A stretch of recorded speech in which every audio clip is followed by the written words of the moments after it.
Ini adalah NKRI, Tanah Tumpah Darahku. Berbahasa satu, yakni bahasa Indonesia. Berbangsa satu, yakni bangsa Indonesia, yang berlandaskan Pancasila dan Undang-Undang Dasar 1945, dan bukan paham khilafah. Kami menjunjung tinggi nilai-nilai Pancasila, nilai-nilai pluralisme, suku, ras, dan agama. Kami adalah Bhinneka Tunggal Ika, berbeda-beda tapi satu jua. Jadi, tolong Anda tahu diri dan sadarkan diri Anda dari kepekoan dan kedunguan Anda jika otak Anda masih waras seperti manusia lainnya.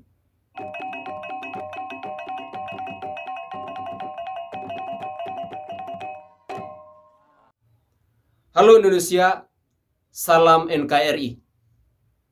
Khilafah solusinya. Sudah muak terdengar jargon-jargon seperti ini. Apa yang mereka teriakan ini tak lebih seperti sebuah merek produk yang sudah tak dilirik lagi alias basi. Orang-orang awam yang sudah sering merasakan hidup susah ketika dibujuk dengan angan-angan yang melayang-layang tinggi, akhirnya pun jadi ikutan.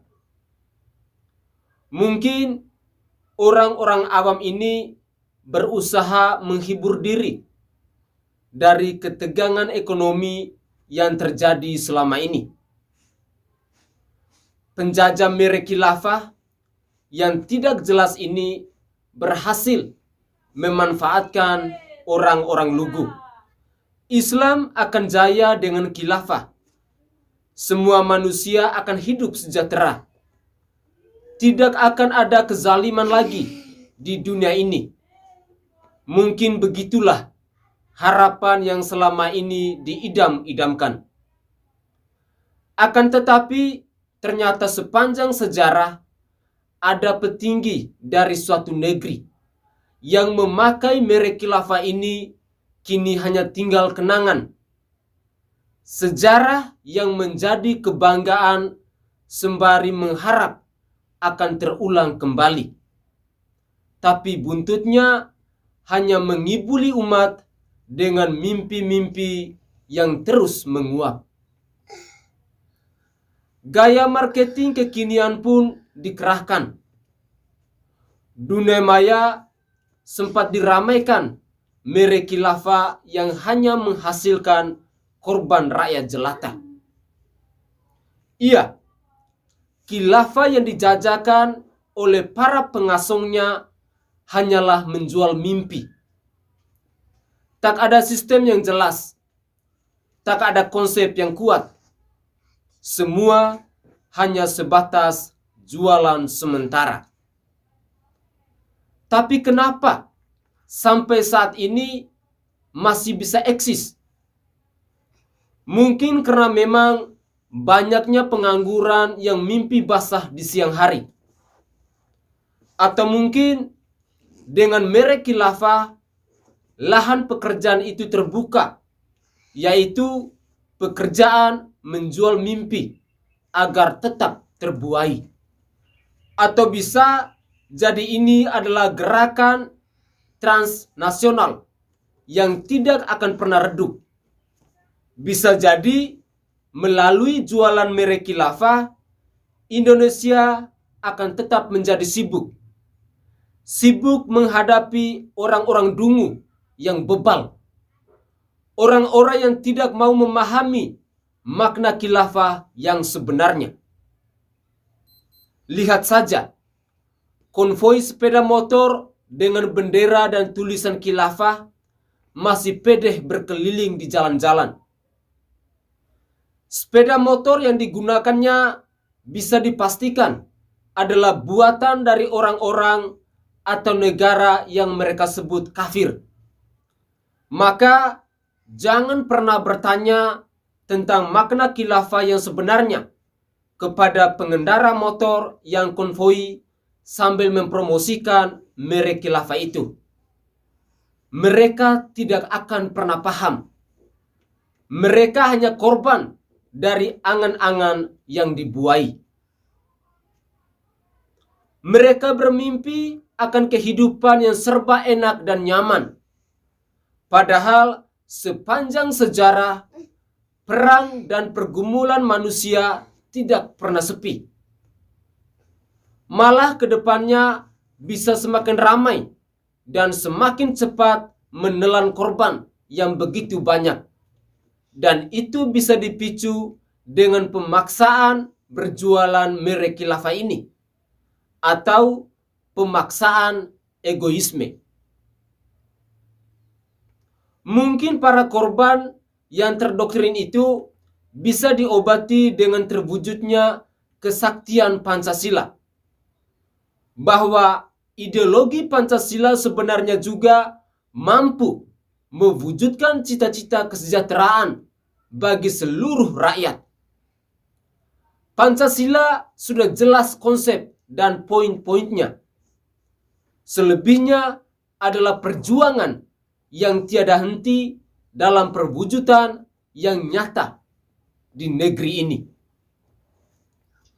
Maka dengan menjajak merek khilafah itu hanya buang-buang waktu dan energi semata. Konsep Pancasila itu sudah jelas. Namun mungkin memang perbaikan masih perlu terus digarap.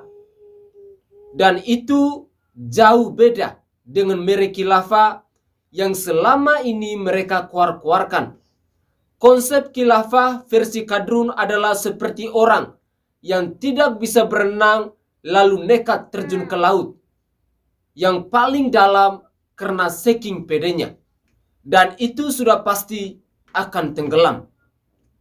Sudah cukup banyak penipuan dengan mengatasnamakan agama. Maka dengan kehadiran merek khilafah ini malah bisa menambah daftar kesemerawutan pasar agama. Coba Anda tanyakan pada Ustadz Abdul Somad, apakah khilafah itu adalah menjual mimpi-mimpi yang indah, lalu menawarkan proposal donasi?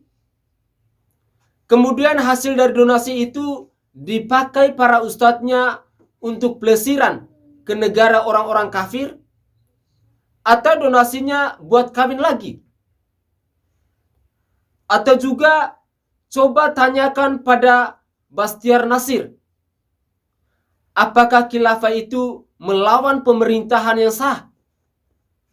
Lalu dirinya yang akan dilantik menjadi pejabat tinggi?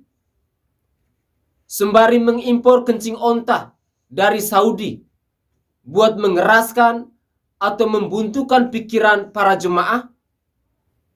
Atau juga coba tanyakan kepada barisan sakit hati yang menanamkan dirinya oposisi, apakah khilafah itu membiarkan dan mendukung gerakan intoleransi sembari menjelek-jelekan Jokowi dan terus melakukan serangan verbal ke pemerintahan yang mereka sebut sebagai kebebasan berpendapat? Bagi mereka itu, khilafah adalah seperti investasi bodong yang mengajak invest, itulah yang menikmatinya. Sedangkan para korbannya setelah semakin susah baru sadar bahwa dirinya telah tertipu. Khilafah bagi mereka adalah cara jitu untuk menipu umat. Cara jitu mencari keuntungan dengan gaya yang unik dan terlihat mulia seperti tampak religius. Padahal mereka semua ini adalah manusia berdaging yang punya syahwat dan ambisi tinggi untuk menikmati surga duniawi. Mereka ini adalah manusia yang juga punya ego, yang nyaman di singgasana keustatannya dan masa bodoh dengan umat yang hidup susah. Dengan semua itu, tak lebih dan tak kurang, khilafah yang mereka jajakan dengan berbagai gaya marketingnya, besar potensinya menipu umat. Dan coba tanyakan kepada para penjajah khilafah itu, apakah mereka sangat mengenal Mia Khalifah yang bisa menjadi pemersatu bangsa? Yakin deh, mereka pasti mengenalnya. Salam hormat, salam NKRI.